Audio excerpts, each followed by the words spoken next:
King George medical university Lucknow यानी कि KGMU Lucknow में जो Uttar Pradesh state medical faculty यानी कि UPSM FAC से जो डिप्लोमा कोर्सेज हो रहे हैं मेरिट बेस, तो उनमें उसमें कितनी सीट्स हैं, तो KGMU में कितनी सीट हैं टोटल और कौन कौन से कोर्स हैं, तो वो सब हम इस वीडियो में बताएंगे। जिसने फॉर्म अप्लाई किया है और KGMU से कोई भी डिप्लोमा कोर्स करने की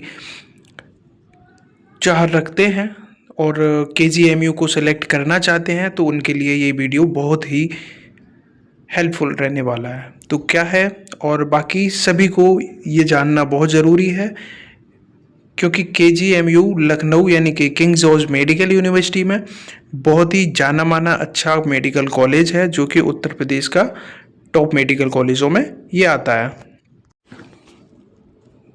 और आप भी Uttar Pradesh state medical faculty की तरफ से KGMU से कोई भी डिप्लोमा कोर्स करना चाहते हैं, तो उसके लिए आपको कितना परसेंटेज चाहिए होता है, मेरिट परसेंट क्या रहने चाहिए 10th 12th का, और इसी के साथ साथ मेरिट लिस्ट कब आएगी, ये सवाल हर एक बच्चे का है।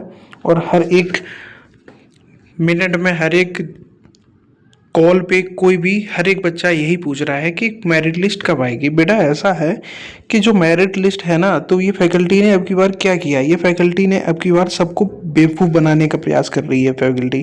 क्यों? क्योंकि इन्होंने जून में फॉर्म अप्लाई करवा लिए और पूरा जुलाई इंतज़ार में निकलवा दिया इन्होंने। अगस्त स्टार्ट हो गया है, अभी तक कोई सुध नहीं ले रही है मेरिट लिस्ट लाने की फैकल्टी की तरफ से। कोई भी इन्फॉर्मेशन, ना नोटिस, ना कुछ भी नहीं आया अभी तक। तो क्यों नहीं आया, ये इसका कार्ड यही है कि आप लोग जो नंबर दिया गया है वहाँ पे बार बार कंप्लेंट करें, कॉल करें, पूछें क्या है क्या नहीं। हम भी पूछ रहे हैं, जैसे ही कोई कॉल अटेंड होगा, क्योंकि बहुत बार कॉल करते हैं वो अटेंड नहीं करते हैं। अटेंड जैसे ही होगा कोई भी अपडेट वो बताते हैं, सबसे पहले हम आपको बताएंगे।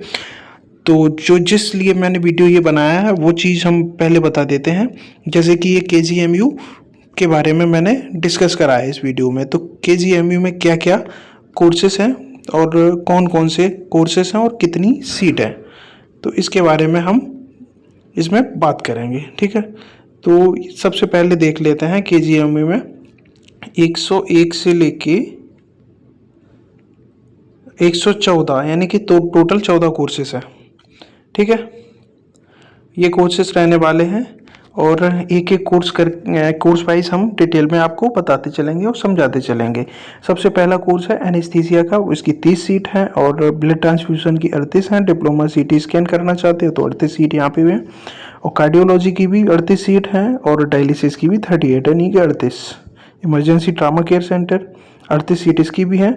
और सबसे ज़्यादा है लैब टेक्नीशियन, यानी कि लैब टेक्नीशियन के यहाँ पे KGMU में 38 सीट हैं। तो लैब टेक्नीशियन की बहुत ही डिमांड भी है और कई सारे बच्चे KGMU से ही DMLT कोर्स करना भी चाहते हैं, तो उन लोगों के लिए भी अच्छा मौका है ये। ठीक है, और MRI की 38 हैं, OT की 38 हैं और ऑप्टोमेट्री की 38, यानी कि 38 सीट OT की हैं। तो यहाँ पे OT के लिए घमासान होने वाला है और आपकी अच्छी परसेंटेज भी चाहिए, तभी आपको OT कोर्स यहाँ पे मिल पाएगा। ठीक है ना, ऑप्टोमेट्री हो गया, फिजियोथेरेपी की भी 38 हैं, रेडियोलॉजी और सैनिटेशन की भी 38 सीट हैं।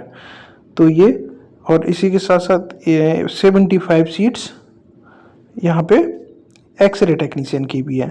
तो सबसे ज़्यादा सीट्स देखी जा रही हैं KGMU में, तो वो सिर्फ और सिर्फ दो ही कोर्स हैं। एक कोर्स है LT और दूसरा कोर्स है एक्सरे टेक्नीशियन का। तो ये दो कोर्स हैं।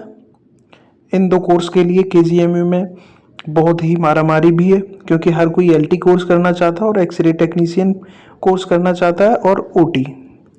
जैसे कि OT की बहुत कम सीटें हैं, क्योंकि OT की कट ऑफ यहाँ पे हाई जाएगी KGMU में, और LT की एवरेज रह सकती है और एक्सरे भी थोड़ा ठीक है, क्योंकि सीट के अकॉर्डिंग ही सब कुछ कट ऑफ डिपेंड होती है सीट पे। जिस कॉलेज में सीट कम होगी और लोग ज़्यादा होंगे उस कॉलेज में उस कोर्स के लिए, तो उसकी कट ऑफ हाई जाने के पूरे चांसेस रहते हैं। तो सीट और कट ऑफ इस प्रकार से बनती है। तो ये KGMU का सीट और कट ऑफ का क्राइटेरिया है। तो बाकी आपकी परसेंटेज 10th और 12th की मिला के कितनी परसेंटेज बन रही है, कमेंट बॉक्स में ज़रूर बताएं।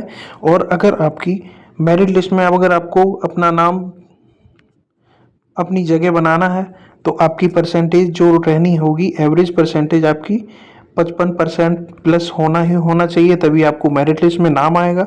और अब जब आपकी 55% है, 55% 10th-12th में मिला के होने के बाद आपको मेरिट लिस्ट में नाम तो आ जाएगा।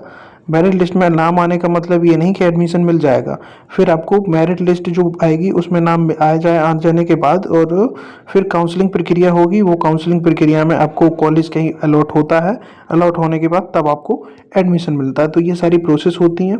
और काउंसलिंग की प्रक्रिया भी 3 चरण में होती है, फर्स्ट सेकंड थर्ड राउंड, और एक मॉपअप राउंड होता है। मॉपअप राउंड ऐसा होता है जो कि ऑफलाइन होता है, कॉलेज में जाके आपको सीट्स का पता लगाना पड़ता है कि सर कोई सीट खाली है या नहीं है, तो वो चीज़ कॉलेज आपको बताएंगे कि अगर है तो आपके ठीक है, तो फिर आपको एडमिशन ऐसे मॉपअप राउंड में मिल जाता है। तो ये तरीका होता है। और बाकी KGMU का ये है। और परसेंटेज KGMU का जाना माना टॉप कॉलेज है, जैसा कि आपको सबको पता ही है। तो इसकी परसेंटेज आपकी कम से कम 85% प्लस होनी चाहिए, तभी आपको ये 2-3 कोर्स जो मैंने बताए हैं, जैसे कि LT, OT और एक्सरे, तो ये कोर्स मिल पाएंगे, क्योंकि यहाँ पे सबसे ज़्यादा कट ऑफ जाने के चांसेस रहते हैं। और इस बात डिपेंड करता है जो आपकी रैंक बनेगी, रैंक क्या बनती है।